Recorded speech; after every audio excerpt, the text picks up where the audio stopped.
the break, and we were at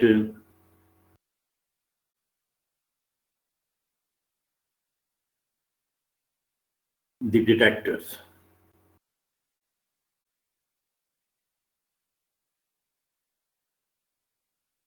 Component we can determine with the help of GC all gases, non-ionized organic molecules, solids, liquids containing up to 25 carbon. Okay, many organometallic compounds, if they are not volatile, they could be derivatized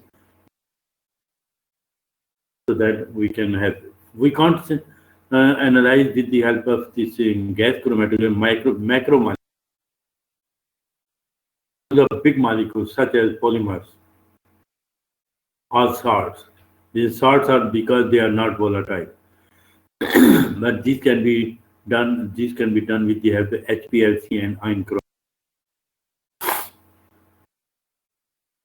So, starting with of the gas chromatography, or this technique requires very small size and very little preparation is required. Only we have to volatilize the volatilize the sample, so we can analyze it. It has good at separating complex mixture into components. Complex mixture could be separated within minimum time. It is rapid. Results are rapidly obtained. That is just 1 to 100 minutes. Which is roughly 20 to 30 element, 20 to 30 compounds or sample analytes. This technique has very high precision. Okay, this is the only technique. This is the only technique with sensitivity to detect volatile of low concentration. Volatile compounds, organic mixture, and low concentration. We can use this technique. No other technique is so sensitive.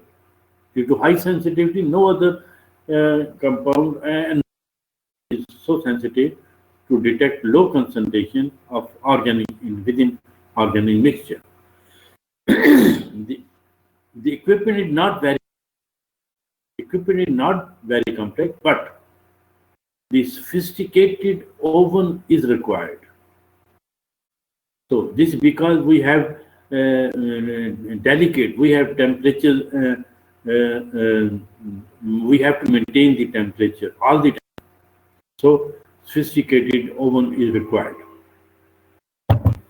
The limitation of these techniques are that only gaseous substances can be analyzed. Only gaseous substances. It doesn't mean that only gases can be done, only gaseous substance could be done, so that we can convert the sample into gaseous form and then analyze them. That can be made volatile at high temperature up to 300 degrees Celsius. And those compounds where they don't decompose, this is the where most of the organic compounds they are decomposing. So this is the limitation, most of the organic compounds. So those compounds which are not decomposing at this temperature, we can analyze them. The requirement of fairly complicated and expensive apparatus. Requirement that is complicated with respect to what? With respect to oven, temperature control. With respect to, it is complicated with respect to the column, for example. The preparation of the column is a very delicate. That is the columns, especially open column, open tubular column, they are very complicated. They are not so simple. Just imagine that is 0.1 millimeter and the coating. So the internal coating is 0.01 millimeter. So that is very difficult task. But so that is the complication, and that is the that these columns are quite expensive. They are not so simple. These are the limitations. Coming to the applications, The separation we can do, we can separate the organic hydrocarbons, hydrocarbons and the refinery gases, petroleum industry. Now, in petroleum industry is generally meant for what hydrocarbons as well as the gases, refined gases. Number two, the determination of the minute quantities of what? Herbicides, fertilizers, and pesticides. Minute quantity of herbicides, pesticides, fertilizers in what? Vegetables, vegetables, in fruits, animal tissues. Because even the uses of these herbicides, fertilizer, and pesticides in fruits, for example, they are very injurious. They are very effects on the human health. In the vegetables, they penetrate into they go into the human body and in the animal tissues. So their minute quantity could be detected as well as monitoring is important.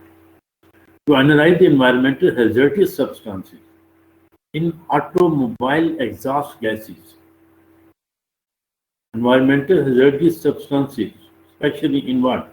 There are unburned gases in the automobile exhaust, and they are being injurious for human health. They can be determined with the help of the GC.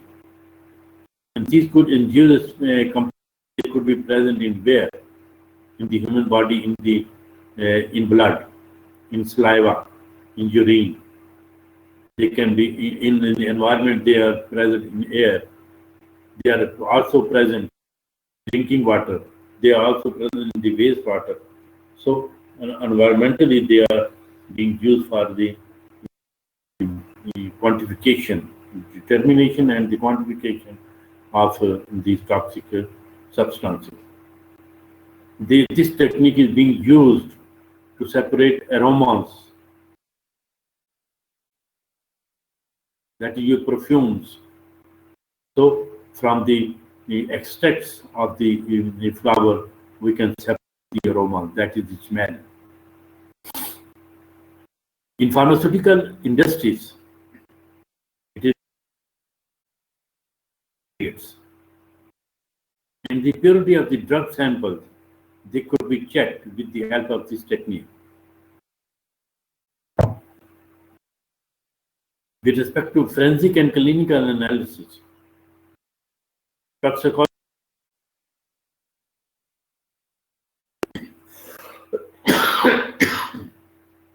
fatty acid could be studied. Steroid and the body secretions could be analyzed, keeping in view of the forensic as well as the clinical analysis. In toxicological, for example, any body is being intoxicated, we can determine those toxic components from the body secretions, from the stomach, from the blood, from air, for example. So we can could be determined. And again, this technique is being used to study the reaction mechanism. So reaction mechanism means which path of the reaction is taking place. Whether there is some intermediate or it is directly two or more components making a product. If it is one step. If it is in between, there could so they could be studied with the help of this technique, that is the gas chromatography. And thanks.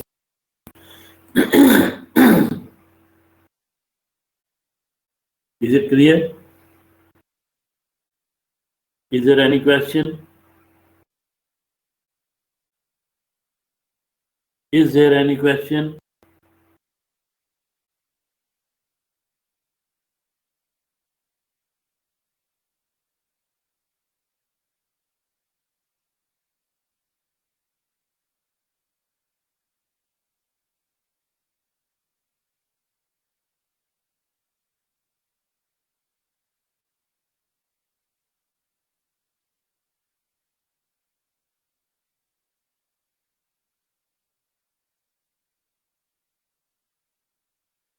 No question, no. Okay.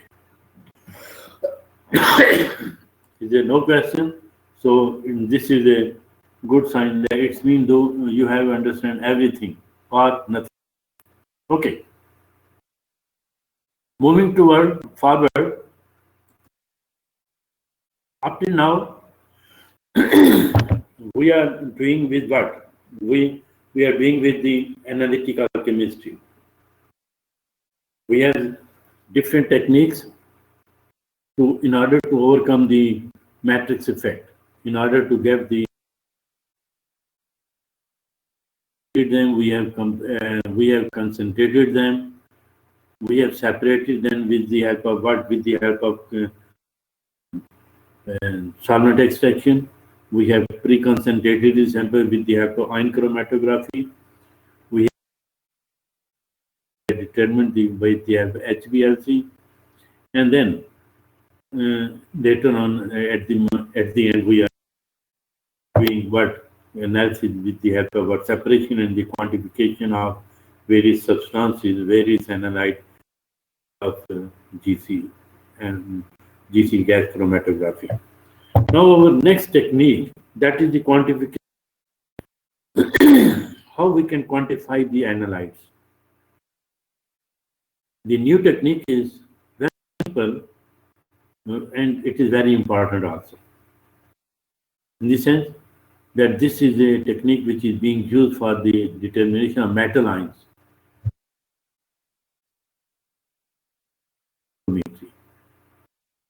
So atomic absorption spectrometry is our next topic, starting with its what you say principle. This is the analytical technique which is used for the quantification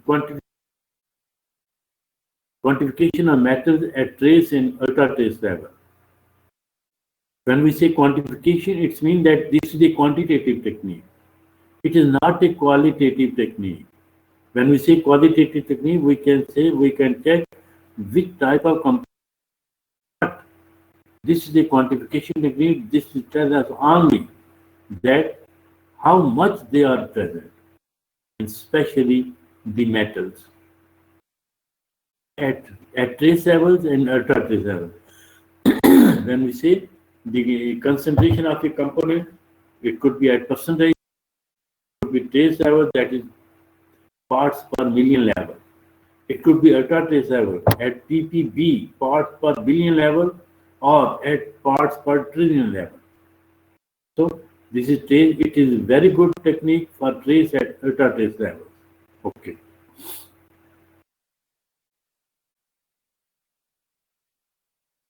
That when the atoms absorb light, they increase the energy level. So electrons are excited and go to the higher energy. That is just the absorption of the energy. And that is what? That is the absorption. This is this has been explained earlier. That is the Bohr model. The electron jumps from low energy level to high energy level when they absorb energy. So this is the nucleus. This is the first shell, and then this is the second shell. Now, when this electron absorbs energy, it will be excited to next higher energy level. So it means that this is the ground state, atomic state of any atom. So when some energy is being bombarded here in the form of what? H nu, electromagnetic radiation, this jump higher energy level by virtue of this absorption of energy. So this is called as the absorption phenomenon. Okay. Now this phenomenon, when this quantum of energy is being absorbed, it is at excited state. When this is in the excited state, it is unstable. In order to get stability, it will be de-excited. It will re-emit its energy which it has taken. So it will, after emitting the energy, the same one H nu, H nu coming down. It will be coming to again ground state level. So starting with the ground, going to excited state, and it coming back to the again decay process. That is the ground state deactivation. And the phenomena in which some absorption of energy is taking place, it is known as absorption phenomena. Whereas when the radiation is being emitted from the system, that is electrons, the energy is being eliminated from the atom, it will be giving us in the form of radiation. It is known as emission. Okay. Now, if higher energy is absorbed by the atom, the electron can. If this quantum of energy is greater than this quantum of energy, it will be. If it is greater than this, it will be eliminated from it will be go outside this atom. So it means that this atom will be deficient with one electron will be taking place. Okay. Now, if a higher energy is absorbed, the electron will be completely eliminated from this atom, and we say that the ionization taking place. And when the electrons are being eliminated from this neutral atom, what will be happening? A positively charged ions will be, that is, cation will be formed. Okay. Now, if we have a cation, it will be have a different energy quantum. So the energy level will be different as compared to neutral atom.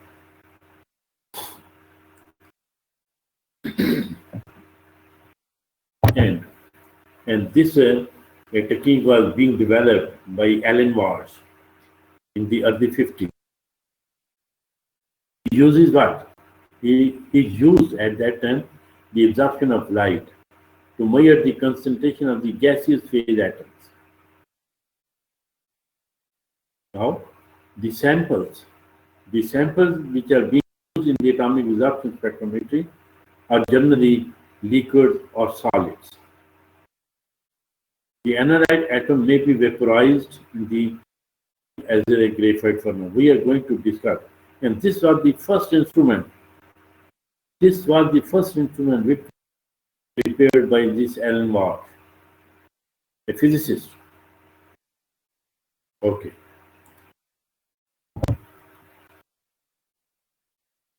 The principle is when the atom absorbs a neutral atom absorb energy, it is going into the excited state. It means that the absorption is taking place. That is absorption by the electrons. Now the other being excited in what? In the UV visible region.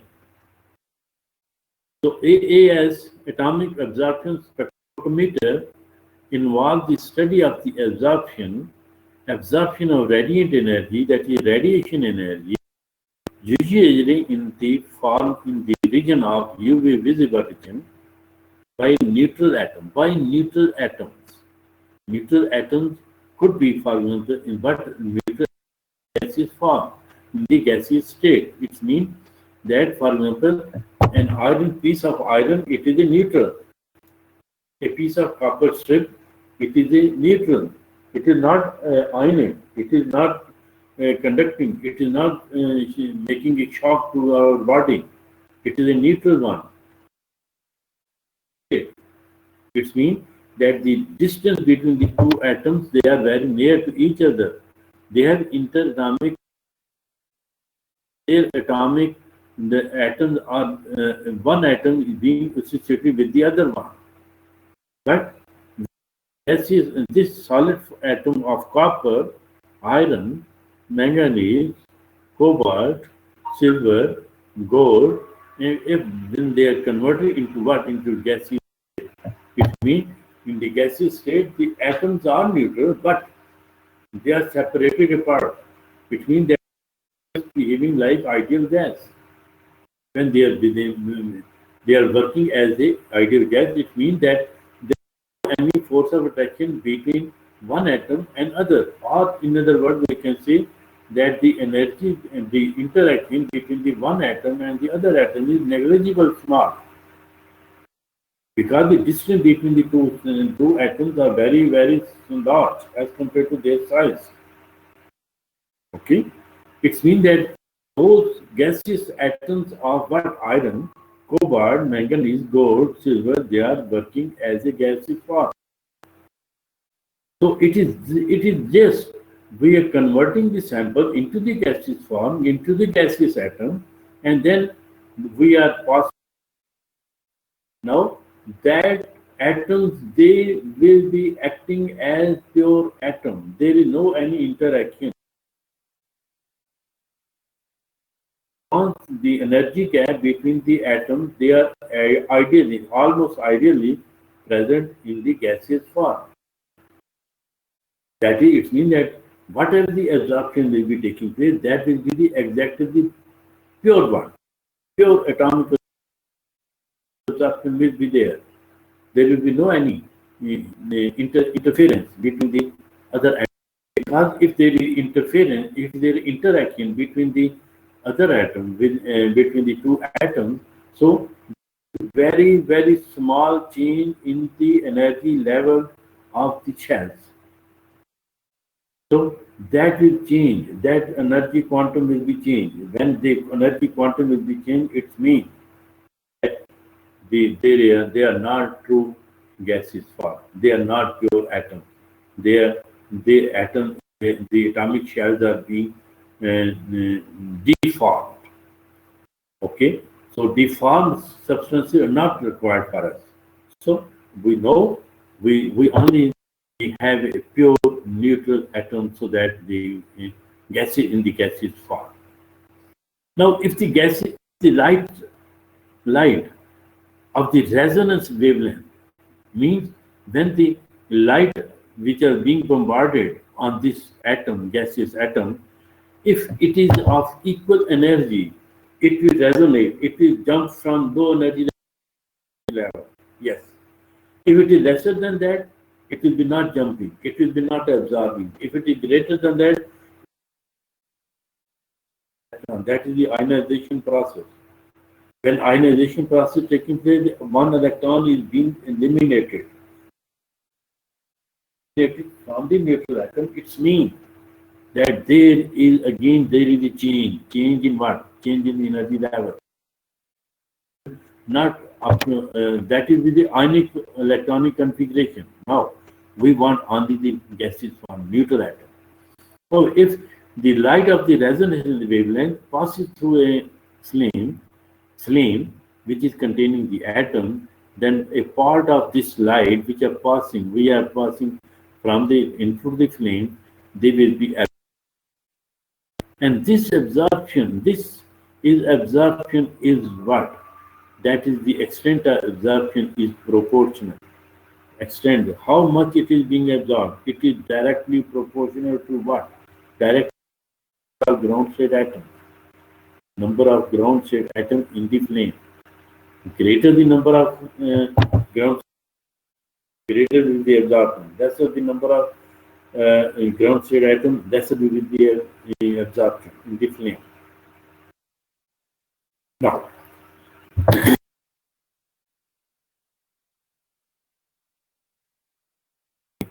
at a definite wavelength, depending upon the nature of the atom. Now, for example, the at 589 nanometer. Yes, this is the wavelength which is being absorbed. If this is the gas, this is the energy, because this wavelength is directly in relation with what? With the energy. Okay, when this wavelength is being added, is being bombarded on it, it means that this energy, this quantum sufficient to excite the atom of what? Atom of what? Sodium. But the same energy, 589 nanometer, is not able to excite the potassium atom. Able to excite the, for example, iron. It is not able to excite what? The cobalt. It is not able to excite this wavelength. Is not able to excite. It is not able to excite gold. It is not able to excite silver, for example. So, because this is exactly matching with that of the sodium. So that is, if this much energy is being bombarded on sodium, to excite it, it will be jumping from low energy level to high energy level. So this wavelength is adequate energy. It has sufficient energy to excite the atom to another electronic state. Yes, to excited state. That is from ground state to excited state by the absorption of energy. So if this energy is not being supplied, it will be not excited. If, for example, we are supplying what energy that is 589.01 nanometer, no, it will not be excited. If although it is great, if it is 588.99, it's lesser than that. This the wavelength. No, this will not be absorbing. So only the exact amount, exact quantum of energy that is present in this 589, that will be absorbed by the sodium atom, and it will be excited. It will go to excited state. Yes, but when this excited state is coming back in, yes,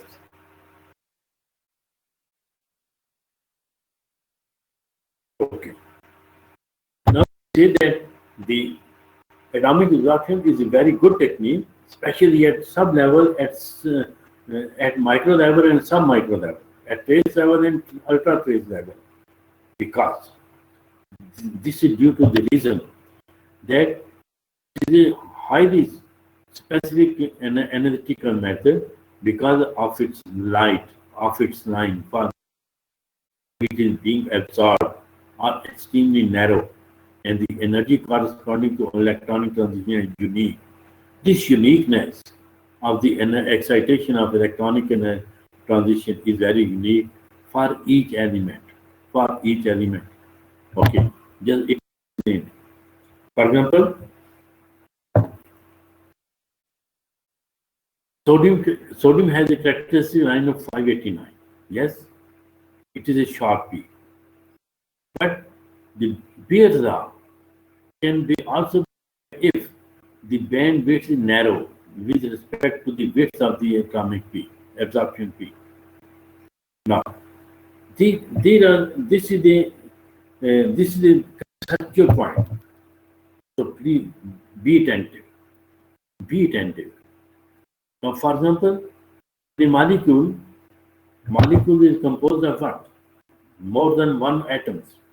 Hydrogen, H2O, CH4, NH3, C2H6, C6, O6, H12, sugar. So they are molecules. So again, they are composed of atoms as well as they are bonded with each other.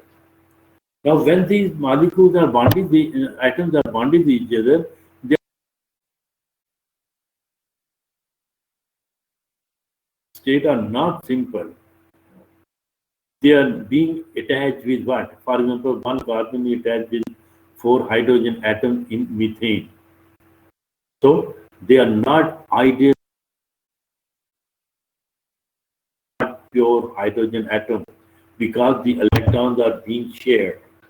So there is some delocalization in atomic orbital. When there is some delocalization of the atomic orbital, it means that the energy quantum will be different. Yes. But in case of pure atom, there is no any bonding. The atom has again unique energy. So if that quantum is being absorbed, is being utilized, that is the ground state to excited state will be taking place, and this is known as resonance. Okay. Now we talk about what? Molecule. In molecule, because the atoms are not pure in pure state, they are their atomic levels are not pure atomic orbitals, they are molecular orbitals. So their band, their absorption is in this fashion, in a band, in the form of a band. Yes, this is the band. And the width of this band is measured at half of its height. If it is, for example, 10 centimeter, so at 5 centimeter, this is the half wavelength. Okay, so the absorption at half wavelength, that is called the band width. In case of molecules, this molecule will be absorbing at this wavelength, at this wavelength, at this wavelength, and this wavelength.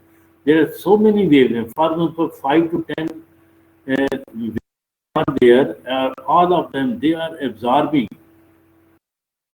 We say that this is the absorption band of a compound, of a molecule. But if we talk about an atom, we have already learned from our BSc, FSc knowledge that this is the molecule have the absorption band, whereas atomic bands, not atomic band, their line spectrum is there.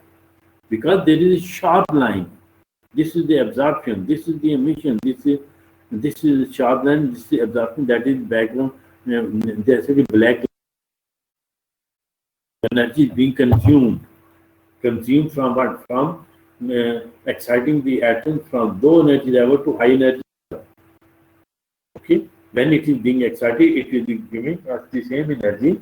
It will mean that de-excitation is taking place. So this de-excitation is taking place. So it means that a white, it will be the same energy. But if we say that there is a bandwidth of that, bandwidth is very, very narrow. Here, if we talk about a molecule, for example, so the bandwidth is in the range of approximately 25 nanometer. 5 in a minimum case. But in case of an atom, the line width, absorption line width is 0.003 nanometer. If we compare it with the, again, for example, with 1 nanometer, again, so it is very, very low, 1000 times below. And that is this band, this sharp band width. That is responsible, that is the uniqueness. That is the uniqueness of the atomic absorption. And due to this reason, that this is sufficient. This energy is only sufficient to excite this atom. For example, this is copper. For example, this is gold. This is silver, iron, cobalt, manganese. This sharpness, that is the uniqueness of this technique. That this is a very useful technique. This is unique transition taking place, and due to that reason, this is very sensitive again. So overlapping of this band with any other. If, for example, the other one is operating at this point, it is at this point, so there is no overlapping. So there is no interference. For example, if it is 589, if it is, for example, 588.8, it will be different. It will be signal. It will be not interfering with this. If it is 589.2, for example, it is not interfering with 589. So this is the uniqueness. This is the that it is there is no any interference. There is no spectral interference. No spectral lines are interfering. All the lines are separate, well separated apart, and that is the uniqueness.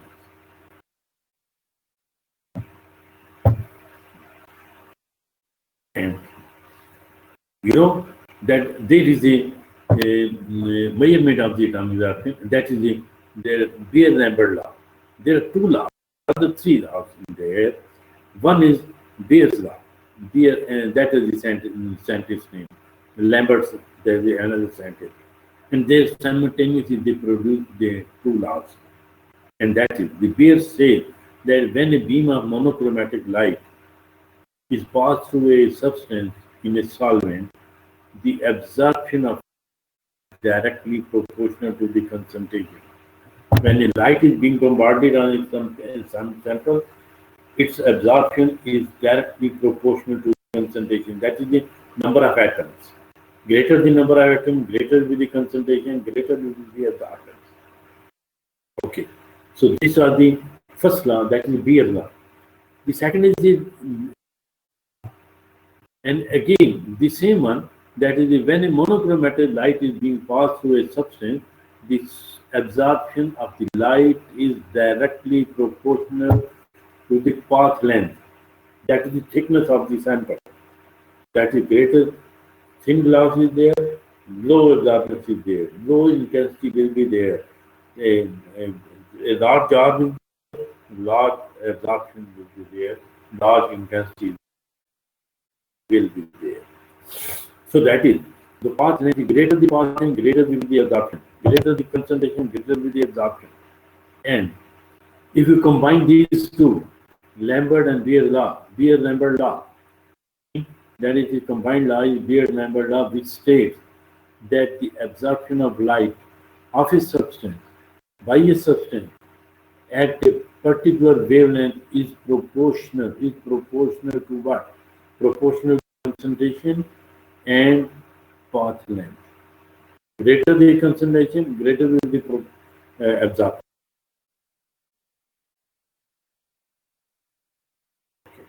Now, for example, absorption A, that is equal to log log I naught over IT. I naught over I CL, epsilon CL, where C is the concentration, that is Beer law, and L is the length of the path length, that is the Lambert law, and this is proportionality constant. Okay. Now, the Lambert-Beer law says that A is equal to log I naught over IT, that is epsilon CL, where A is the absorption, I naught is the intensity of the incident light that is being bombarded on the sample, initial reading, and then some of it will be absorbed and the rest will be transmitted, and that is the not that is IT, that is the intensity of light. C is the concentration of the absorbing substance, and L is the path length, generally in centimeter. In few cases, they are, for example, they could be millimeter, they could be meter, for example, but generally it is in the centimeter. And epsilon, that is the proportionality constant. And this epsilon is known as molar extinction coefficient. Molar coefficient. Okay, the term log I naught over I is called as optical density. It is known as absorption as well as density. If we say optical density, that is the same, that is its absorbance. Now, log I naught over IC, that is equal to A into epsilon CL. So this is a very simple law, and this is very important law.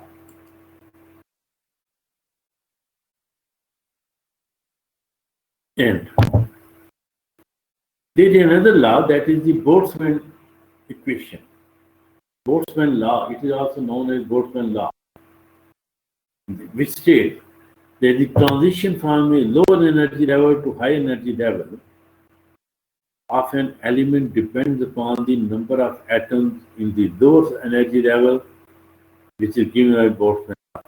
So it means that greater the number of ground state atoms, greater will be the absorbance. Lesser the number of energy level, at the ground state level, less will be the absorption. Being absorbed, it is converting into higher energy level. It means that this higher energy level will be not able to more electron, more energy. If it is more energy being supplied, it will be ionized, for example. But it means that absorption can only occur when dependent upon the absorption is dependent upon the low energy level, number of low energy level atoms. We are talking about the atom because this is atomic absorption. It's the particle, ground level energy level, number of ground level particles. This is being presented by the Boltzmann, and that says that NH divided by NL to GH divided by GL into E raised power delta over KT. Very good. Whereas NH means number of atoms at higher excited state. This is low energy, it means that is low energy level. Number of atoms at the low energy state. Number H and H means the number of atoms at excited state, whereas this is the number of atoms at ground state.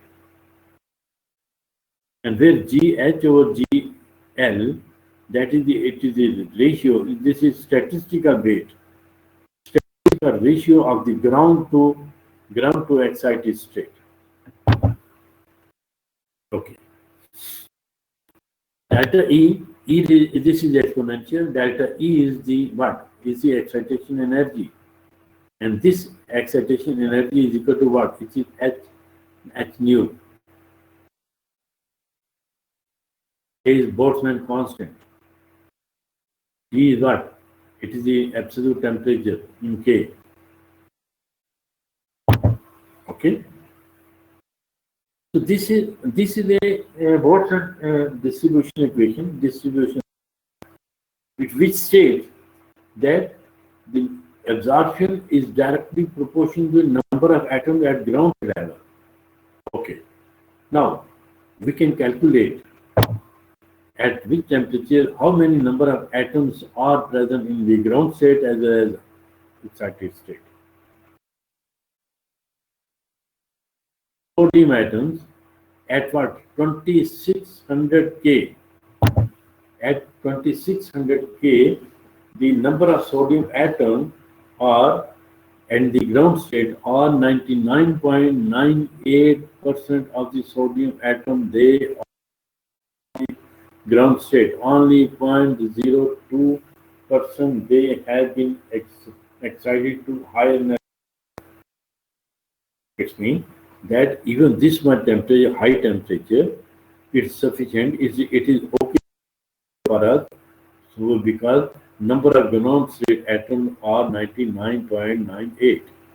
It means suitable temperature for study.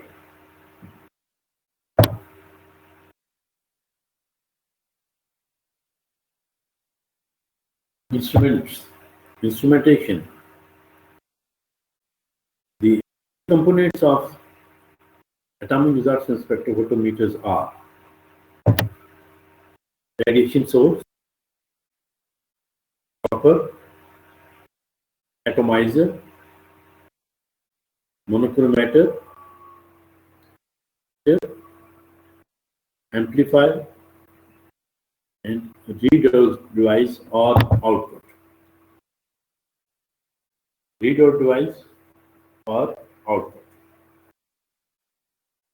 In chart recorder, it should be a digital display. So this is what this is a block diagram of what? This is the hollow lens. This is atomizer, again lens, then monochromator, then there is detector, there is amplifier, and the readout. So this is the basic, you can say it is the basic basis of a block diagram. We will be restricting our discussion up to radiation sources. 2 or 3 slides or more, and then we will be concluding our today's talk.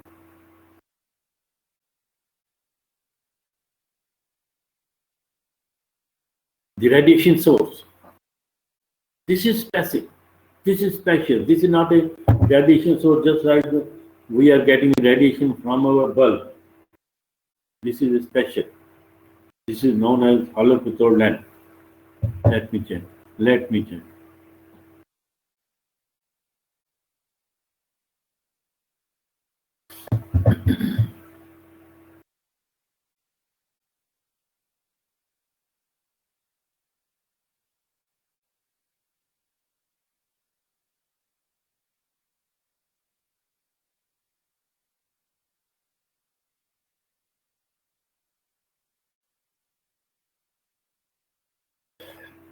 Now,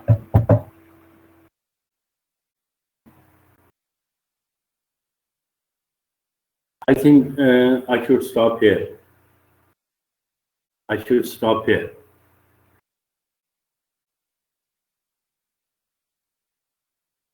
We'll be continuing from the radiation source.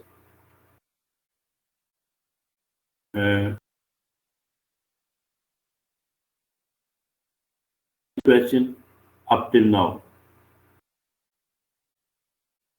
Any question from anybody?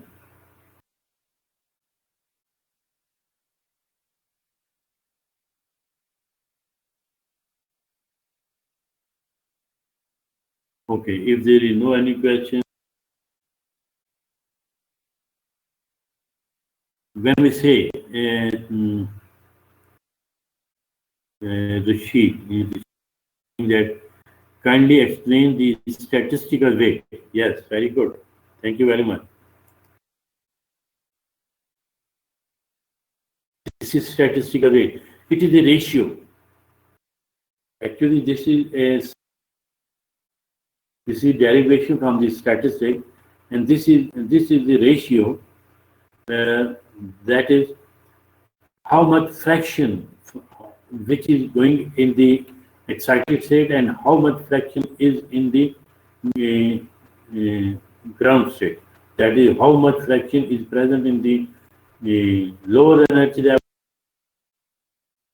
present in the energy upper or higher energy level. So this is a factor which is known as statistical ratio.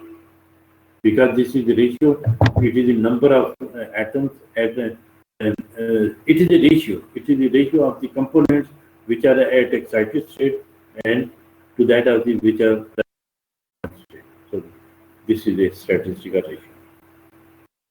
And this is because this is a state, it is a ratio of statistical weights.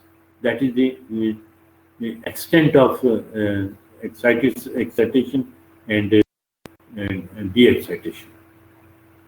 Is it clear? Thank you very much. Any other question?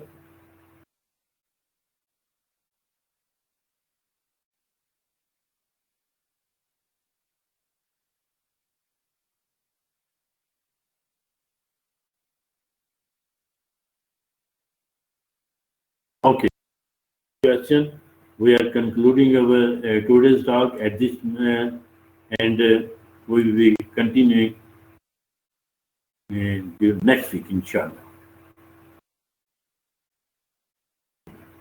Okay. Allah.